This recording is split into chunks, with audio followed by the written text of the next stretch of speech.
How's everyone doing today? We're here with Em today. We're really excited to have her, a friend of ours. Hello. Hi, Em. Hi, Em. Hi, how are y'all doing? Great. Great. So, Good. if we could start, Em, if you could tell everyone who you are and kind of Mhm. what you do and all that with the internet. Little intro.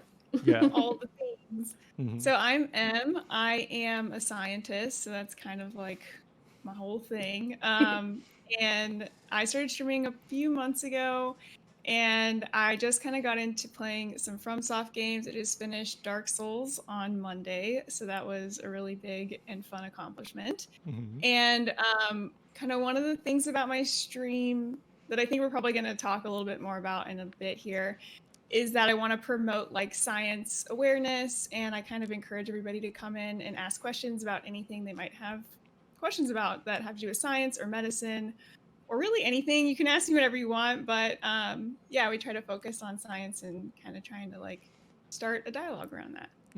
Yeah, you have your So channel cool. points for asking a science question, and it's real low. Yes. You can just ask Yes. whenever. Yeah, I basically got the channel points, and we already had kind of a command for asking science questions, and I was like, let's make it a channel point thing, but make it really low so that you can basically ask as many as you want. Yeah. Yeah. I love that. Which people do. People definitely do. Like when Yes, you're in and a I get, boss fight. yeah, I've gotten some in boss fights before. I've gotten some that are like nonsensical, but they're all really fun. They're all a lot of fun. I ask that you don't ask physics questions just because I probably can't answer your physics questions, but I mean, you can try and we can laugh together about how I don't know the answer. But That's the wrong science. yeah, that's not my field. I'm sorry. I'm a biologist. Oh yeah, I guess I said that I'm a biologist and I'm getting my PhD in immunology, and I'm specifically studying a population of immune cells in the colon.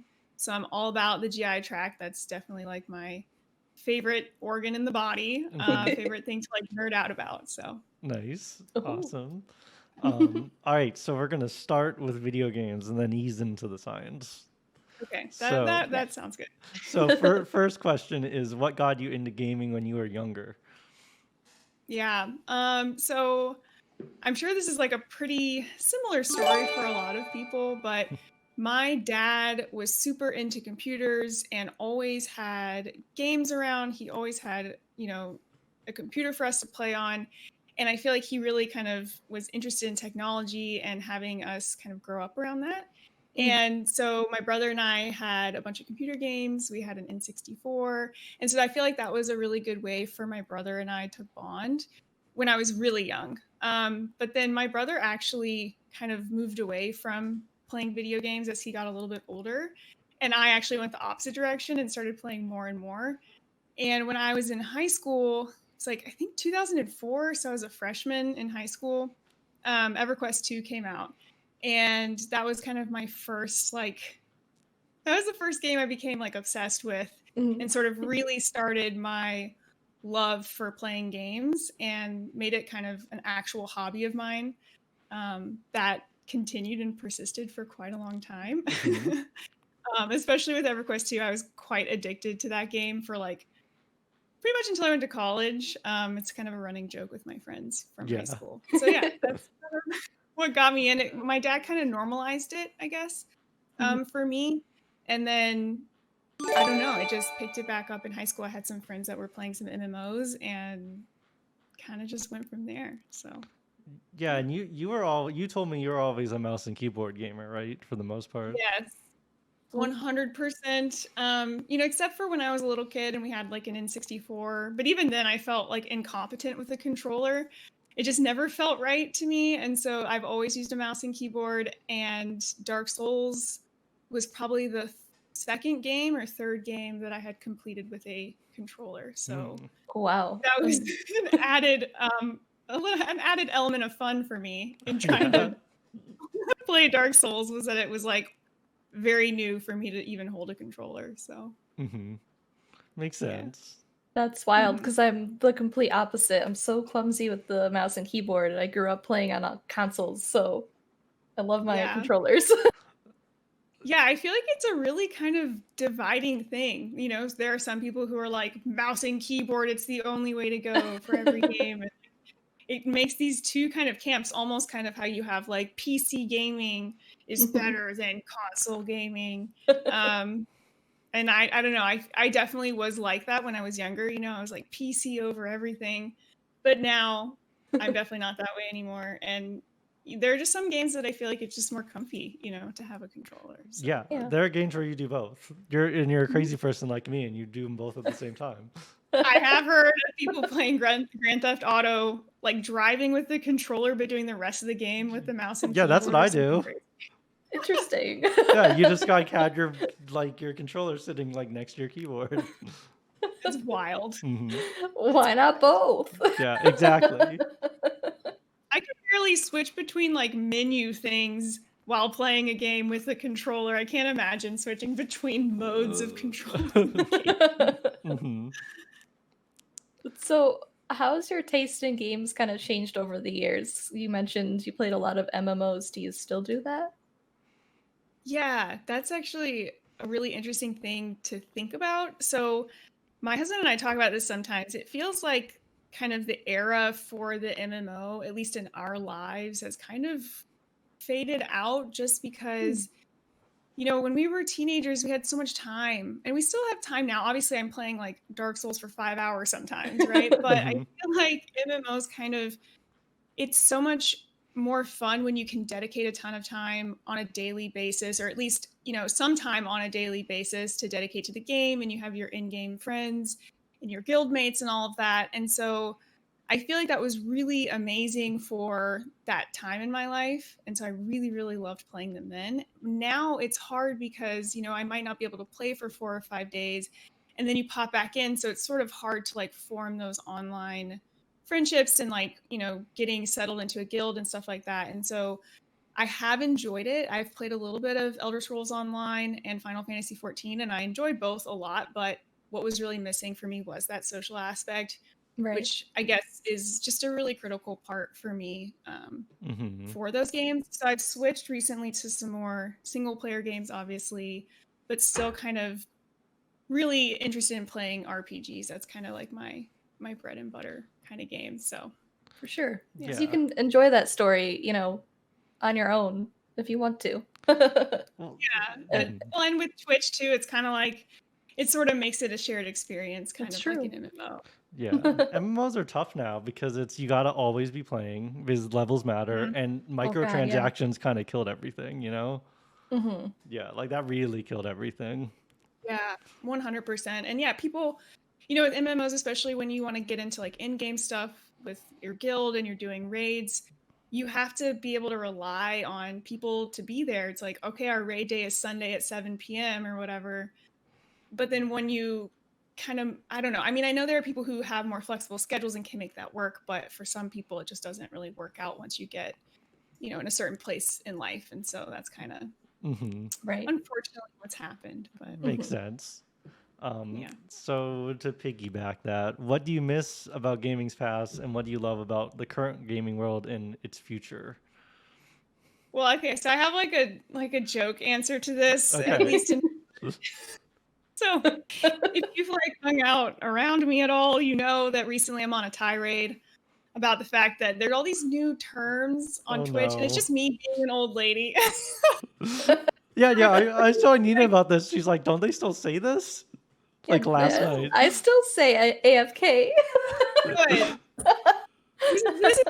This is my not real answer. My not real answer is that like I'm trying to bring AFK back and like bio break and like all of just because I think they're great words. But I think kind of the real answer to your question is sort of kind of what I was just talking about. Like one of the things I miss is being able to be completely obsessed with the game and be on it every day and have those friendships with people and build those relationships online like that. And then like, to like have the expansions coming out and how that adds like a new element of excitement and fun. But in terms of like new era of gaming, well, I mean, Twitch obviously kind of fills that hole, sort of like what I was just talking Yeah, about. And I yeah. think that's really fun. Mhm. Um, I never would have thought that something like this, a platform like this, would exist, and I think it's really cool. So I think that's my more serious answer. But we all need to bring AFK back. So. Yeah, we need to Yes, bring AFK I back. second that. We're already doing. We're already trying. Yeah, well, I'm gonna make an emote one day. I'm gonna make an AFK emote, I swear. Yeah, don't worry. Your you fell emote is catching on pretty hard, so we're good. Oh, good. Great.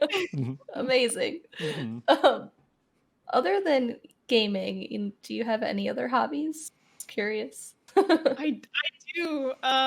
Especially, I think 2020 was kind of a weird year, obviously. So gaming has definitely become my most prominent hobby Mhm. this last year.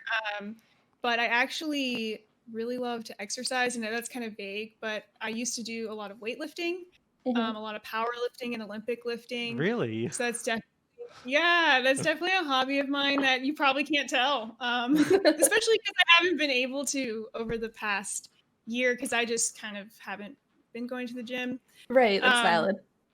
yeah, I'm not comfy with that. Everyone has their comfort levels, and I'm Yeah. just not ready. Mhm.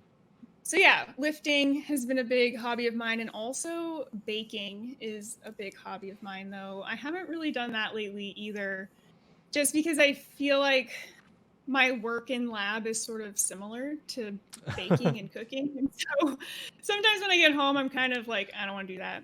But That yeah, makes those sense. are yeah. Yeah. Nice. All right. So with Twitch, what was the thing that made you decide to start streaming on Twitch and to start making your YouTube videos and everything?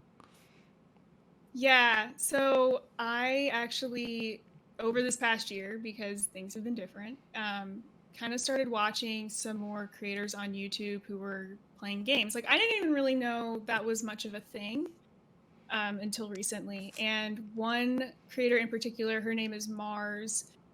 She just like felt like such a warm, inviting person. Like she felt like my friend, when I'm sitting there watching her Yeah. videos. And I think I found her a short period of time before she started playing The Last of Us 2. And that game is just such an amazing story. So watching that was like watching a movie with True. her. Mm-hmm. And so, like, in some weird way, it just felt like she just brought sort of like this fun lightness to the year that I was sort of missing because it felt more personal than other forms of entertainment. Mm. And she also talked about some of the things she struggled with health-wise that are similar to things that I've struggled with.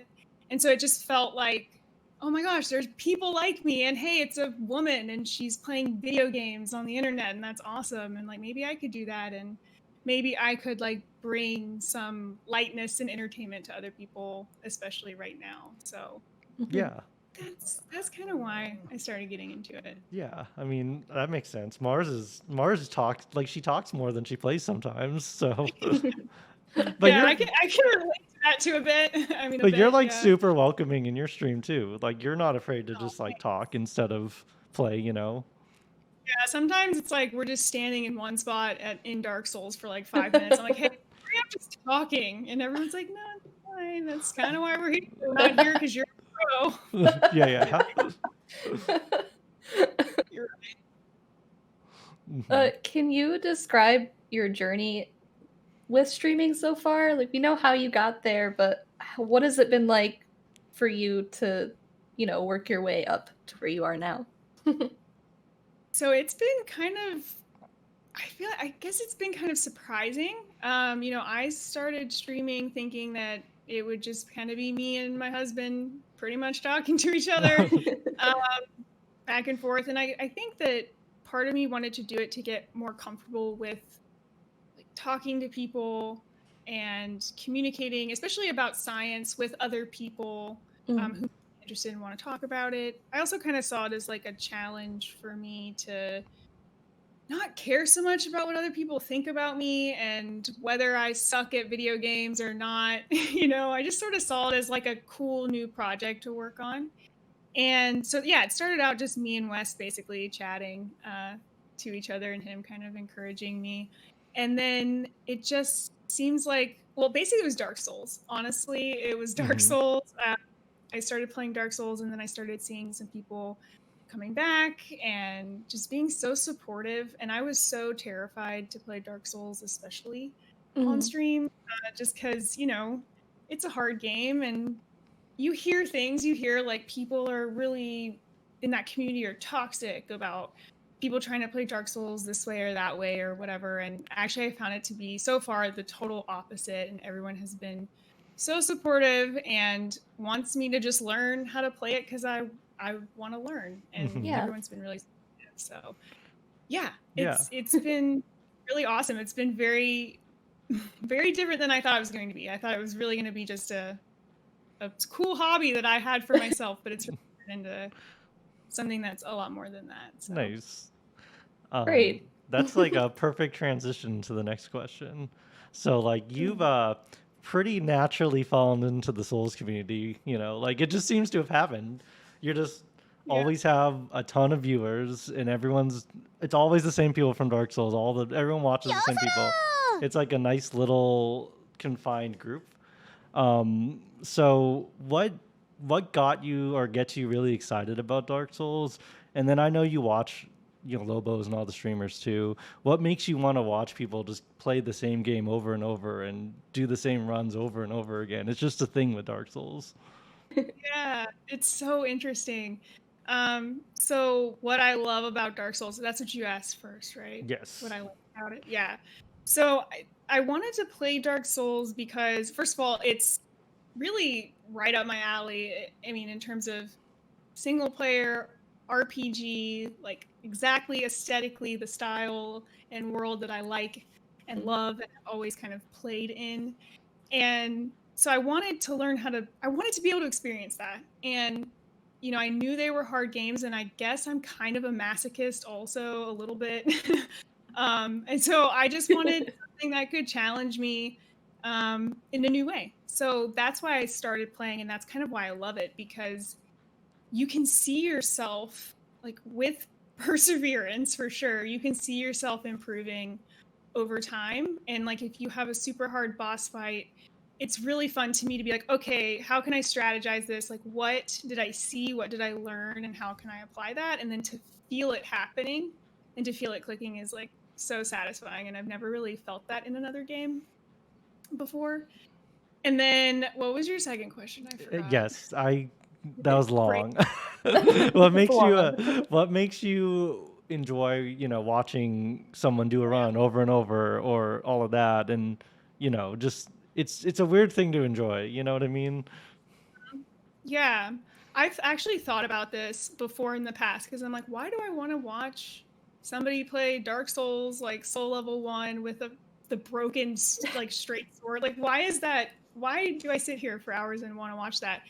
So I think like it goes back to this thing I think about a lot of like shared experiences. Um, when I was in medical school, that was a pretty difficult time in I my can life. imagine. Yeah. And all of my friends from that time were so close because we have that like shared pain and that shared experience that was like so difficult. And so I think people like watching, or at least for me, like watching people play these games because it's like, oh, or what are they going to do when they come up on this or that? Or like, ooh, that's hilarious. That happened to me too. So I think it's like this shared pain in a fun way. I'm being Yeah, silly yeah. about it. Yeah, yeah. It's like the shared experience that you have with someone, this shared hardship that you get through together, and you can kind of like see them also going through that. And I think that's fun for people to watch. Yeah, no, I mean Sure. 100%. I have played a little bit of Bloodborne. That's my Souls experience. So yeah, I kind of get that. Mhm. I I've suffered, and it's fun to watch. We're all suffering together. And even the people at that level, like I know you're close with Bree and all that. It's insane when you get to the level that it's like impossible to hit, when you can actually no damage or no hit run an entire Souls game, right? Just Yeah. like the And hours. yeah, it's like you appreciate that so much, and to see somebody who's just like such a professional at it, I guess that's the word I would use. Like they're just so good at it and they've practiced it and you know how hard that's been and like the level of dedication that requires. It's something that you appreciate more. Mhm. Yeah. And then last Souls question. How's your experience been with the Souls community and how tight knit everyone is and you see the same people and kind of like, I know it's been pretty explosive for you all at once, you know, like can you explain kind of how it all fell together? I mean, so my experience has been amazing. I kind of was talking about that before. I really expected it to be bad. And I think that, of course, there are trolly people in every realm and niche on Twitch and on the internet in general. And I'm sure I'll see some trolls at some point. But so far, everyone has just been so supportive. And there are people who just, like, if you're genuinely interested in learning how to play the game, they love the game so much that they just want to be there to like experience that with you and to watch that with you. And so yeah, everyone's been fantastic. And I guess like, how it sort of started is, well, I just started streaming Dark Souls, but then I was watching Lobos one day and he shouted out Bree and he was like, if you don't know who Bree is, like go check her out. She's awesome. So I went and I was watching her Dark Souls 2 the charity run, the hitless run that she was doing, and I was just like my jaw was like on the ground. I was just The like, best holy run crap. ever. Yeah, I was like, this girl, she's amazing. Amazing. And so I followed her and then we just started chatting and then, I was in her streams and then she was in my streams and she brought her friends. And so it just kind of went from there. Just as like the perfect example of how people on Twitch are generally actually just really kind and supportive of one another. Yeah. When you can just start chatting with a Twitch partner and they just Yeah, start showing up to your stream with 5 viewers. Exactly. Yeah. Just show up and hang and actually watch and give you like support and yeah, it's crazy. Mm-hmm. Nice. You love to see it. I know, right? So I hear you've made like pretty big changes in your life over the past years.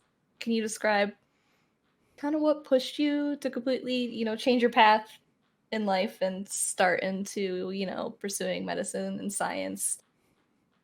Maybe. Sure, of course. So yeah, I went to college for totally different things than science and medicine. So I actually was in business school and I studied accounting. I also studied Russian, which I definitely still have the Russian part of that experience. But I worked as an accountant for about a year. And it just it just felt like something was missing. I know that everybody has different things that fulfill them, but for me personally, I felt like I wasn't having an impact, like a positive impact in anyone else's life.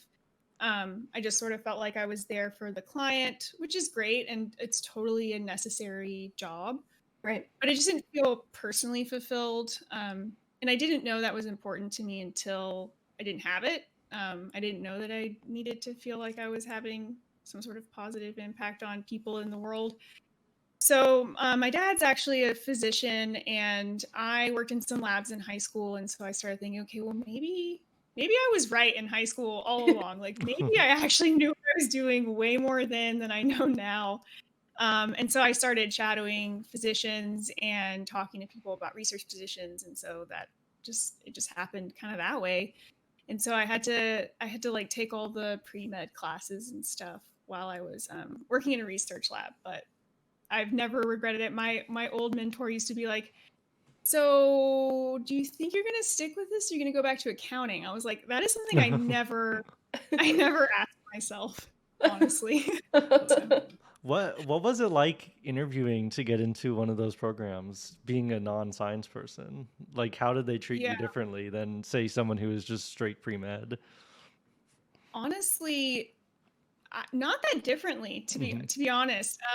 It was kind of like they didn't even really acknowledge it that much. I think that one thing that was different, though, is that in answering a lot of interview questions, I had more like work-related answers because I had worked for quite a while after graduating from college and in a business setting, which definitely, I think one of the great things to take away from that is how to interact with people in like a very professional way. Like science and business are on very opposite ends of the spectrum in terms of like sometimes communication. And so I think that there are aspects from that world that are really useful. So I was able to use some of those as examples in answering interview questions, but honestly, they didn't really care. Mhm.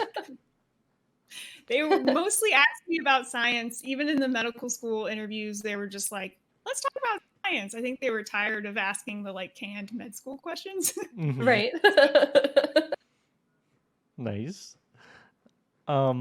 So you told us earlier what you field you're in, but what can you describe the field you're in and then kind of describe what it's like doing your double doctorate versus if you're just going to do one of them? I'm in immunology. So here's the thing. Mhm. It's kind of convoluted. So my PhD is technically in genetics and genomics and bioinformatics. That's technically what it is in officially. However, I mostly do immunology. And so I'm studying a population of anti-inflammatory cells that exist in the highest concentration in the colon. And we think that by understanding how these cells work, we can try to actually augment them so there are more of them or they're more highly functional and use that as a therapeutic for people with inflammatory bowel disease. Because most of the therapeutics for IBD involve kind of knocking down someone's immune system, so actually like scaling it back, as opposed to sort of supplementing the anti-inflammatory cells that already exist in the colon, and in the small intestine as well. So we're trying to understand the biology of those cells specifically, which turns out is pretty complex because there's like 100 of them at any given time. Yeah. And you have microbiota to contend with, so it's a kind of complex environment for sure. But what's really cool about doing kind of the MD and PhD together is that essentially I can take what I'm hoping to do eventually in my career is to take things that I see at the bedside, so with my patients, problems that they have, and try to take that to the bench and into the research and try to apply it there, and kind of vice versa, and see the science that we're doing, the research that we're doing, how can we actually see that impacting actual human beings who I'm taking care of, if that makes sense. So that's kind of the difference between doing both. It's definitely more of a focus on translational research and actually trying to see how your research can more directly impact human disease. How do you feel personally, like coming from a research background, how that's going to help you actually practice medicine versus someone who just goes to med school and then jumps right in?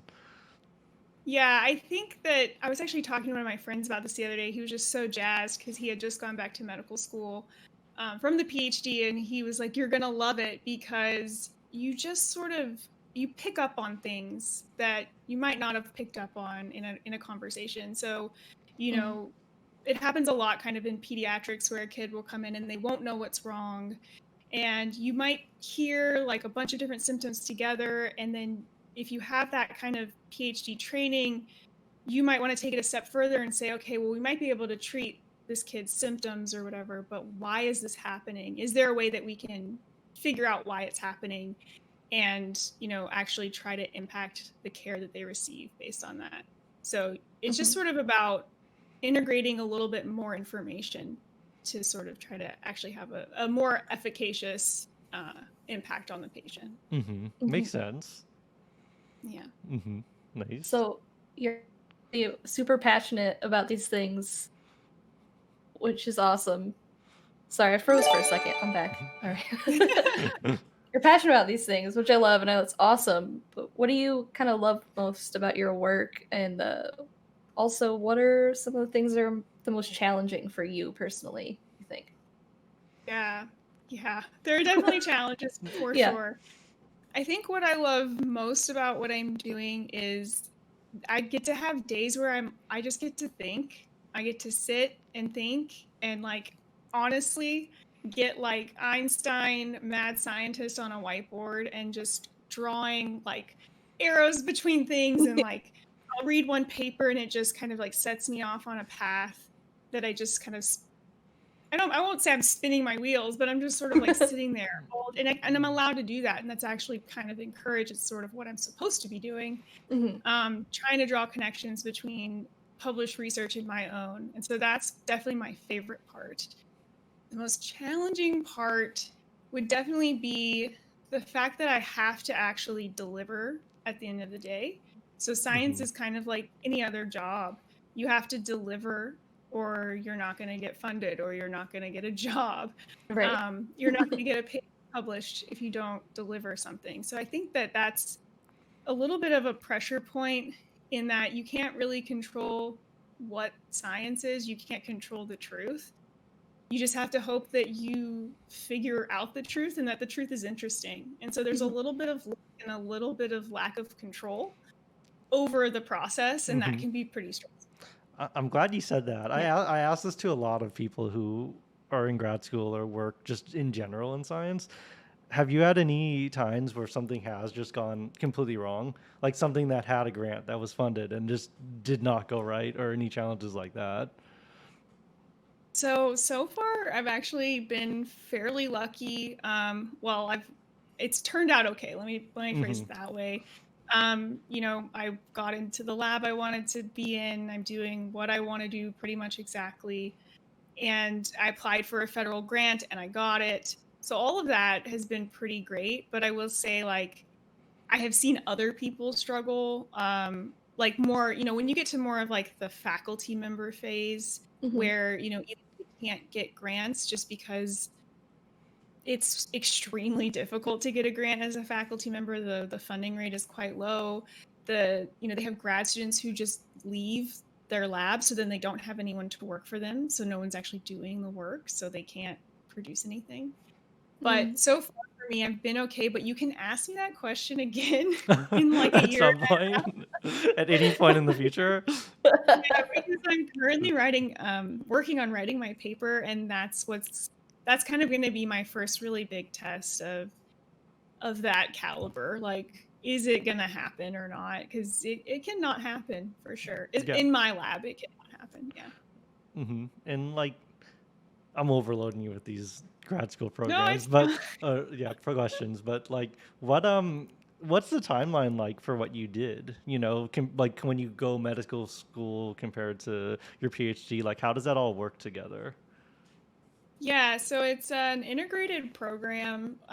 So, mostly everybody knows how to deal with you as a student. Like, people definitely still get confused. Like, are you an employee? Are you a graduate student? Are you a medical student? I'm all three. I don't know. But all of the above. Yeah, I'm all of the above. I kind of get the benefits and the pros and the cons to both, honestly. But you do the first part of medical school, which is the preclinical phase. So it's where you're taking all of the classes and you take the first part of the board exam, and then you do your PhD, which most people can do it in 4 years. Some people 3, some people 7. And then you do your last part of medical school, which is like the clinical phase. And then you graduate with the rest of your medical school class. And then you go to residency just like a regular medical student does. Nice. Yeah. No, I was just wondering. It kind of confused me. Sounds like a lot. It confuses everyone. It confuses PhDs. It confuses MDs. It confuses. So I'm kind of curious. I'm just bringing it back to the streaming aspect for a second, but also the science. Can you recall, like, a question that you got maybe in recent memory that was super interesting for you, or fun to answer? So actually, this was one of my favorites because it was about the gut. I mean, what else? But somebody asked me about probiotics, and are probiotics actually what everyone says they are? They this like miracle thing that everyone should be taking, or it's just garbage? And so we got to talk about how, probiotics from yogurt can't be bad for you. They're chock full of beneficial bacteria, but one of the things is we just don't really understand like how the human microbiota shifts with things that you eat. And everyone seems to have a slightly different makeup of their microbiota. We know generally what's good and generally what's bad, but aside from that, it's kind of more complicated. But I was saying that what is actually really useful and interesting, and what I don't think a lot of people know about are actually prebiotic fibers. And so these are foods you can eat that have a lot of prebiotic fiber, which is what the microbiota eats. And so it actually promotes the beneficial bacteria and species that are in the microbiome in your gut, and actually helps support them. So that's foods like, I think, onion and garlic and asparagus. You can Google them, but it's essentially just providing food for the good things, and that actually might be more useful than eating the probiotics themselves. But it can't hurt. So Nice. I did I not know love all that of at those all. Yeah, things. that second part I had no clue about. yeah, it's really cool. So look up foods high in prebiotic fiber and eat them. Nice. Nice. I had onions in my tacos tonight, so Yeah, you're good to go. Yeah, I'm pretty sure onions one of them. Mhm, I'm on the way. mhm.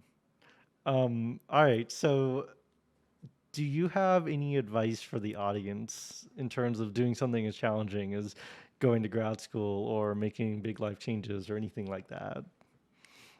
Yeah. I think that this is something that, like, as I've gone through this experience in the program, I've only like come to appreciate more, I guess. So I guess I would say, sometimes I hear people say like, well, I'm a carpenter and I'm 35, like this is what I'm going to do because this is, I'm too old to switch, or there's not time for me to learn, or like I can't learn anymore. I'm too old. And honestly, like, I'm not 35 yet, but I am a lot older than most people in my program. And honestly, when it comes down to it, it's like I'm going to be 32 either as an accountant, not liking my life because I'm someone who really, my job gives me it really impacts how I feel about my life. Mhm, So Right. I'm either going to be 32 and be an accountant and not enjoying it, or I'm going to be 32 and maybe I'm still in school, but I'm really enjoying it. And so I think that you're going to be that age no matter what, and you're never too old to learn things. And I think that also a huge part of it, especially if you're thinking about doing something that takes a lot of time, is to not focus on the future. Like just mhm, focus on the right now, because there's always going to be something that you're working toward in the future that's going to be really daunting, because you're going to be like, how am I ever going to get to that place? But if you do that, then you're never going to be like in that moment. And so I think that to keep yourself from being too stressed out or too like freaked out or overwhelmed by it, I think just living in that time that you're in, that's what you should do. mhm. So that's my advice. That's really good advice, though. It's That is advice that pretty good I'm advice. trying to live by as well. Yeah. I It's also try to live in the moment, mhm. just try not to freak out about the future too much because I do that. Professional. I am a professional. It's natural. It's Yeah. natural, honestly. So So, it's always nice to hear from someone else. mhm. When do you finish? How much do you have left? Yeah. How much of school do I have Mhm. left? So right now, okay, technically for me to be on track, I would be going back to medical school this year. But my lab just performs at a different place. Typically people from my lab take 5 to 7 years to get their PhD. So I'm looking at a 5-year PhD. So I've got about a year and a half left, and then 2 years of medical school. So 2023, 2024, graduating, and then residency will be 5 years Mhm. probably. Cool. There's two different paths I can take for that. I can either do the traditional internal medicine gastroenterology, or I can do a research oriented one that's like another 7 years. So I'll just Mhm. have to make that decision Yeah. at that time. But yeah, so I'll be probably like 40 Mhm. when I'm done, It'll be worth fully it. done. You'll be Yeah. Dr. M at that point. Yeah. Yeah. No, it's definitely worth it, and kind of like echoes what I was talking about before. Like, Mhm. I'm gonna be 40 no matter what, so I might as well be 40 and be doing what I want to do. So It makes sense. Exactly. I mean, it takes a strong person to do that, to commit that much. You just gotta take it day by day. That's all. That's Makes the spirit. sense. Yes. Mhm. All right. So yeah, that was the last question. So Hmm. do you have let me put up your little social media thing over the screen. But Okay. do you have any closing thoughts for everyone? And then also can you kind of tell everyone how to follow you, where to watch you, blah blah Yes. Sure. Closing thoughts. Well, thank you guys for having me. It was so much fun to chat. Thank you for indulging my science blah? Hmm. side and asking me science related questions. And yeah, just to reiterate to everyone, like just do what you want to do. Don't settle because it's not fun to settle. Just trust me. Yeah. And then for social media stuff, so my Twitch, I'm assuming you guys can see that somewhere. I Yes. don't know. It's on the screen. Your Um, Twitch, your Twitter, and your course. YouTube are there.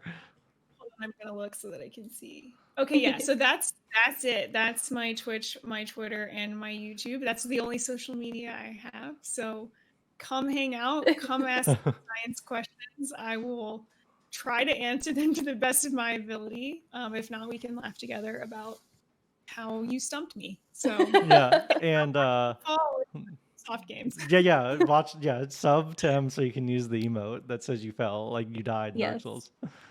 Uh, Yeah, I felt For Spotify listeners, it's M_plays with 3 Z's, and then EmPlayzzz without the underscore on Twitter and YouTube. thank you. And you just finished Dark Souls. What's next? Just so everyone knows this week. It's actually a topic for conversation. So I'm streaming tomorrow. I think I'm streaming Little Nightmares 2. Because I played Little Nightmares 1. That was actually one of the first Let's Plays I did on YouTube, and I thought it was really cute and really fun. So I thought, it's new, let's do it. But in terms of like bigger games, because that's a pretty small game, I believe, I have no freaking idea because I was planning on Dark Souls 3, and it's definitely still at the top of my list. Mike, you don't freak out. I actually was able to get a PlayStation 5, and now the whole Demon world has Souls. changed. And so Demon No, it's Souls Demon is Souls. definitely up there, and I honestly am overwhelmed because it's like I wanted to play Bloodborne for so long. I have wanted to play Bloodborne for so long. I support it. Now I can, but I think that I kind of want to stay in the Souls realm for a bit longer just because I did just do Dark Souls. So I think it makes a bit of sense to kind of stay in that area. So I don't know, I'm open to suggestions. I might honestly have to do like a poll or something because I can't. I'll make a bunch of accounts and vote for Demon Souls and Dark Souls 3. Yeah, people have definitely mentioned Demon Souls, so that might be the winner. You're like one of 10 people who can play it because you got a PS5. Yeah. I know that's what someone was saying. Like, it's still really shiny because no one can get PS5s. Like, honestly, I don't know how we got it. It was just a magical moment, honestly. So Yeah. I'm very happy for you, honestly. We've been trying to get one for weeks, months. yeah, it was like, we heard about them dropping, and then we were just sort of playing around on the GameStop website, and my husband was like, let me just let me press the order now or pre-order button for one of the bundles, and it just kept going. Like it kept You just asking did for it. more. We were like, huh? This was also like 5 minutes after we got a new graphics card. It was a wild. Yeah, and pulled off the other impossible and got one of the 30 series cards, which is even more impossible. Yeah, so I was like, rip my thesis. Like, gee. Just kidding. I have rules. I have like, you can play from this time to this time, and you can't play during the day. Yeah, so. Daytime hours are for thesis. Yes, 100%. Well, thank you, Em, for being on the podcast with us. It's been a delight. Yeah, thank you all the so much people for too. Yeah. Yes, and thank you for everyone for coming. Yeah, thank you for all the kept gift seeing- subs and the follows and the subscribes and Wex for the bits. Thank you. You're also great, and we appreciate you all, and we appreciate you, Em. Oh, I appreciate you guys too. Thank you so much. Yep. It's been fun. Yep. All right. Well, unless you got anything else, I guess it's time to say goodbye. Yeah. Okay, Bye, guys. Yep. Bye, So everybody. long. Farewell. Mhm.